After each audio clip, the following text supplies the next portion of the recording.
Hospital থেকে এর কথা মনে পড়তে জিহুককে বলে জাঙ্কুক বাসা চলে আসে। জাঙ্কুক সারা রাত হসপিটালেই ছিল।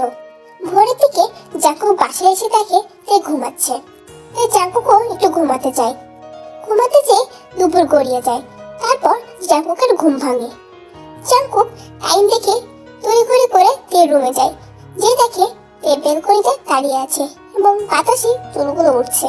তে, জি? আসলে আই এম এক্সট্রিমলি সরি তে। আমি কালকে নিজের মধ্যে ছিলাম না, তাই আর কি। ইটস ওকে ভাইয়া, সমস্যা নেই। খাবার অর্ডার করে দিয়েছি, কিছুক্ষণ পরেই চলে আসবে।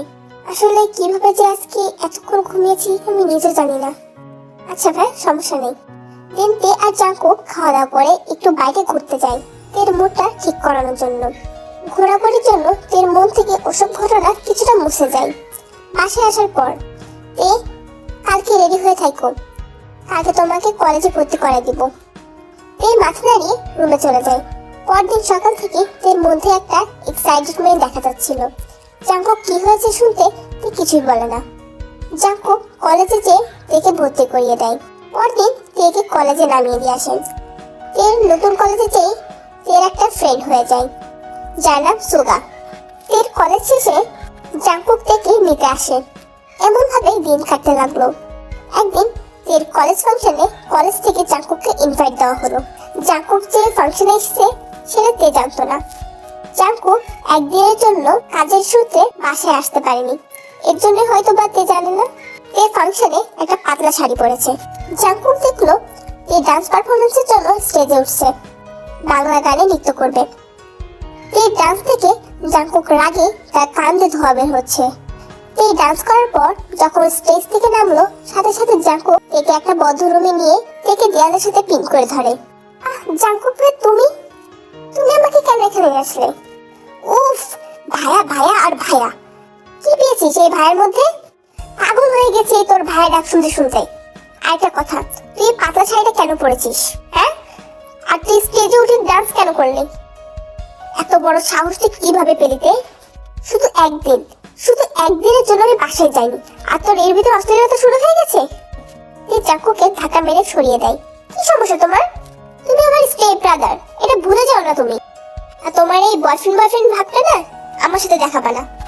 1000 বার দেখাবো এই বয়ফ্রেন্ড ভাবটা।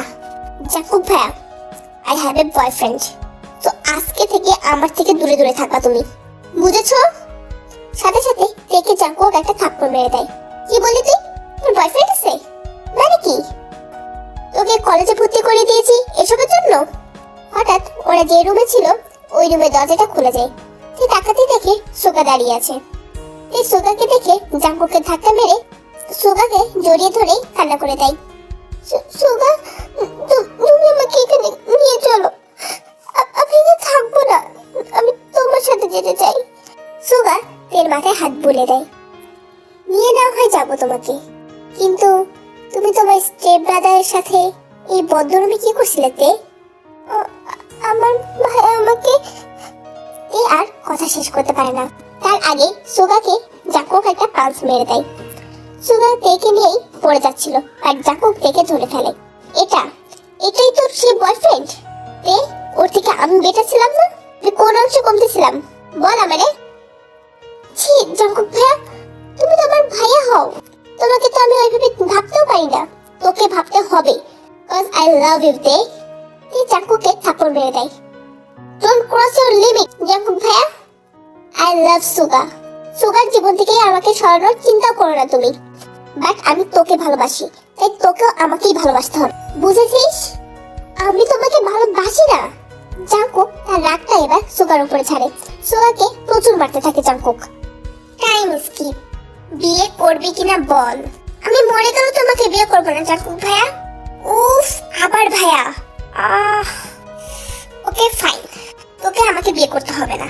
লিজন সুক। লিজন সুক সুগাকে বাধা অবস্থাতে ভিতরে নিয়ে আসে। লিজন সুক সুগাকে সেটে দেওয়ার সাথে সাথে সুগা মাটিতে লুটিয়ে পড়ে, কজ সুগাকে অনেক মারা হয়েছে। সুগাকে পড়ে যেতে দেখে এর আত্মা কেঁপে যায়। সুগা বলেই সুগার কাছে যেতে নিলেই জাঙ্কুক টেনে নিয়ে জাঙ্কুকের সামনে বসিয়ে দেয়। জাঙ্কুক প্লিজ প্লিজ, তুমি সুগার কোনো ক্ষতি করো না প্লিজ। আমি কিচ্ছু করব না, তুমি জাস্ট এখানে সিগনেচারটা করে দাও। কিসের পেপার এটা? তোমার আর আমার বিয়ের রেজিস্ট্রেশন পেপার। আমি বললাম না আমি তোমাকে বিয়ে করব না। সাথে সাথে লিজং সুক সুগাকে একটা মোটা লাঠি দিয়ে বাড়ি দিল। সুগা ব্যথায় চিল্লিয়ে ওঠে। সুগা, জাঙ্কুক প্লিজ, সুগাকে মারতে মানা করো প্লিজ, প্লিজ তোমার পায়ে পড়ছি, তুমি প্লিজ আটকাও। জাঙ্কুক তের পায়ের কাছ থেকে টেনে তোলে। বেবি গার্ল, তোমার স্থান আমার পায়ে না, আমার বুকে। সিগনেচারটা করে দাও না জান। আমার যা হবে হোক, তুমি প্লিজ সিগনেচারটা করো না প্লিজ। সাথে সাথে লিজং সুক আবারও মারতে থাকে। সুগার আর্তনাদ সহ্য না করতে পেরে, জাঙ্কুক আমি তোমাকে বিয়ে করতে রাজি, দাও, তোমরা এভাবে মেরো না প্লিজ, প্লিজ জাঙ্কুক, আমি রাজি বিয়েতে। জাঙ্কুক নিঃশব্দে পেপারটা এগিয়ে দেয় তের দিকে। তে একবার সুগার দিকে তাকিয়ে পেনটা ধরে, কিন্তু তের প্রচুর হাত কাঁপছিল, তাই সিগনেচারটা করতে পারছিল না। আয়ু তের দিকে এগিয়ে আসে এবং তেকে একটু আশ্বাস দেয়। তে এবার সিগনেচারটা করে দেয়। দেন জাঙ্কুকও সিগনেচার করে দেয়। সাথে সাথে জেহব নাচতে নাচতে মিষ্টি বিতরণ করে। ফার্স্টে লিজং সুককে খাওয়ায়, তারপর জাঙ্কুকের কাছে আসলে জাঙ্কুক রাগে চোখে জেহবের দিকে তাকায়।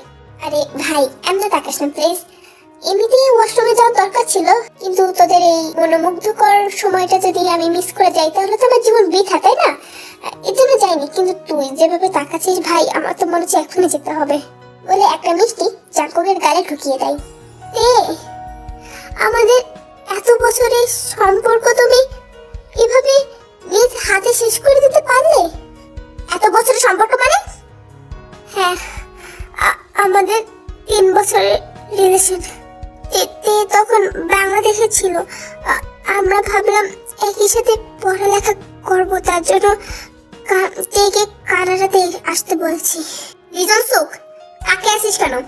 ওটা মেরে ওখানে পুঁতে রেখে দে। জাঙ্কুকের বলার সাথে সাথে লিজং সুক সুকাকে মারতে থাকে। লিজং সুক, স্টপ দিস, অনেক হয়েছে। আর কি চাস তোরা? এই তো সিগনেচার করে দিছে, এখন ওর কি দোষ? সুকাকে যদি এবার একটা টাচ করিস তাহলে তোকে এখানে খুন করে রেখে দেবো আমি। Why bro, why? তুই এত উত্তেজিত হচ্ছিস কেন? এই নে মিষ্টি খা আর মাথা ঠান্ডা কর। জিমিন মিষ্টির জন্য যেহেতু আর কিছু বলতে পারে না, সবার সামনে সুগাকে সেখান থেকে উঠিয়ে নিয়ে চলে যায়। কি রে জাঙ্কুক, এটা কি হলো? জিমিন কেন সুগাকে নিয়ে গেল? জাঙ্কুক, তুই কেন কিছু বলতেছিস না? নিয়ে যেতে দে, এই বিষয়ে পরে শুনবো থেকে। এই সময় আয়ু থেকে নিয়ে যাচ্ছিল একে একটু সাজিয়ে দেওয়ার জন্য।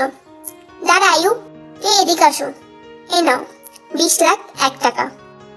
টাকাটা নিচ্ছিল না। তুমি এটা ভেবে না যে এখন লেট করলে আমাদের বাসর রাতের টাইম কমে আসবে।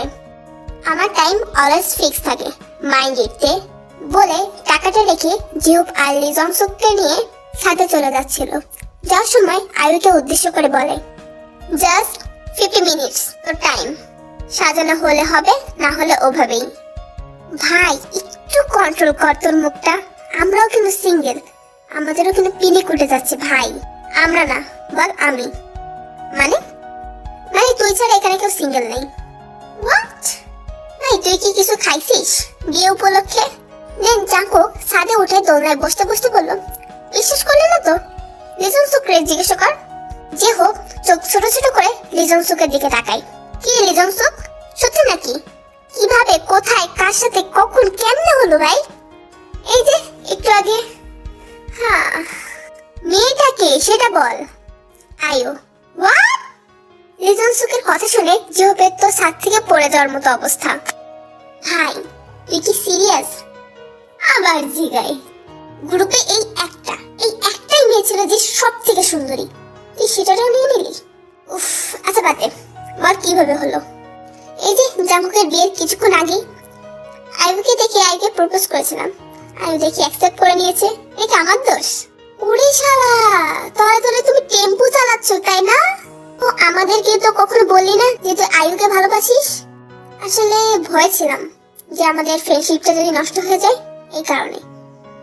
হ্যাঁ, কি আর করার, তাহলে বাদ থাকলাম আমি আর জিমিন। যে হোক কিছু একটা ভেবে জাঙ্কুক আর লিজং সুককে বলতে গেলে জাঙ্কুক থামিয়ে দেয়। জিমিন আর তুই না, জাস্ট তুই। আর জিবিনকে প্রপোজ করার কথা ভুলে যায়, কজ আই থিঙ্ক জিবিন সুগার প্রতি কিছু ফিল করে। ভাই তুই কি mind reader? Wait a minute, sugar প্রতি কিছু ফিল করে মানে? তুই বুঝতেছিস তুই কি বলতেছিস? সুগার জিমিনের 7 বছরের ছোট। জিমিন একজন কেপপ আইডল, ও লাইফ ফুল সেটেল। ও এখন এই কলেজ পড়ো একটা ছেলেকে বিয়ে করবে? সিরিয়াসলি ভাই? জিমিনের উচিত কোনো সফল কাউকে খোঁজা, লাইক লাইক বিজনেসম্যান। যে হোক, তুই কি কোনোভাবে নিজের কথা বলতে চাচ্ছিস? আরে আমি কেন আমার কথা বলতে যাব, মানে বললাম আর কি। না, আমার মনে হলো যে সফল তো কতজনই হয়, তাই না?